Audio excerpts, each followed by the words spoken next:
Мумине Карабаш из той когорты крымских татар, которых сегодня называют открывшими путь на родину. Первую попытку вернуться домой, откуда ее депортировали в 13-летнем возрасте, Мумине ханым и ее муж Рустем Карабаш предприняли еще в 1968 году. К тому времени у них было уже 7 детей, самому младшему из которых всего 39 дней. Очень скоро семью вновь депортировали в Узбекистан. Но уже через 12 дней она вновь вернулась в Крым.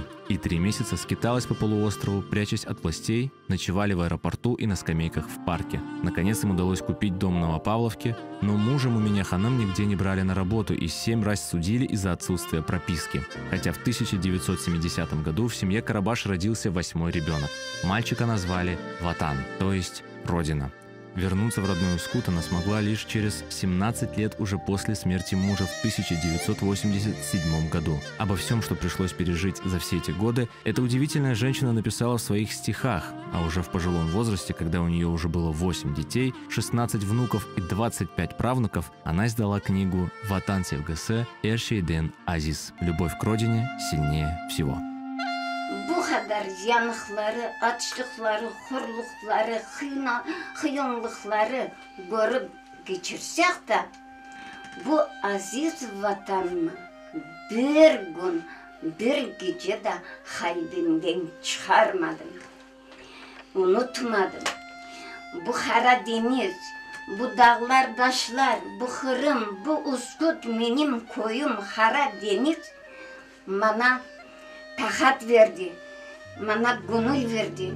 Сюда, в родной Ускут, она стремилась и в свои самые последние дни. В ноябре месяце перенесла операцию на желчь. Она пробыла несколько месяцев в Алуште.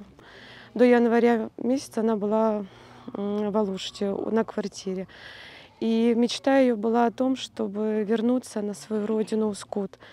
И она всегда мне об этом говорила, что я хочу именно умереть у себя на родине, в своем любимом, красивом селе Ускут. Это для нее была самая большая мечта, самое большое желание. И я выполнила это и сделала, и привезла, и пожила она дней 10. Вот. И опять же, вот ей стало плохо, и мы ее увезли в больницу, и в больнице она скончалась.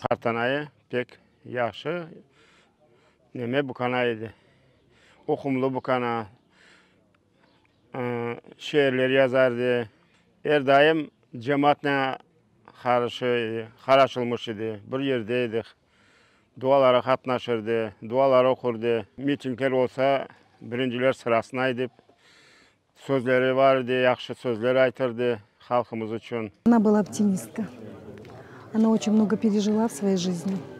Она же сюда переехала, потом была выселка. Ну, выдержала эта женщина очень много. Но она прожила хорошую жизнь. Дети ее уважаемые тоже люди. 8 детей у нее. Мумине abla bize böyle güzel bir adamlardan idi. Böyle vatanperver, vatanı seven, milleti seven, dinimizi, urf adetlerimizi seven bir hartanalardan idi. Çok böyle gülümserici, böyle güzel bir kadın idi. Allah rahmet eylesin. Она такая невысокая, маленького росточка, такая хрупкая, но очень отважный человек, такой смелый человек. Человек большого сердца, и всегда хорошее настроение было. И погода сегодня, соответственно, тоже. Курец не дай на вас. Мумине Карабаш проводили в последний путь 13 февраля в селе Ускут. Попрощаться с ней пришли около 150 человек.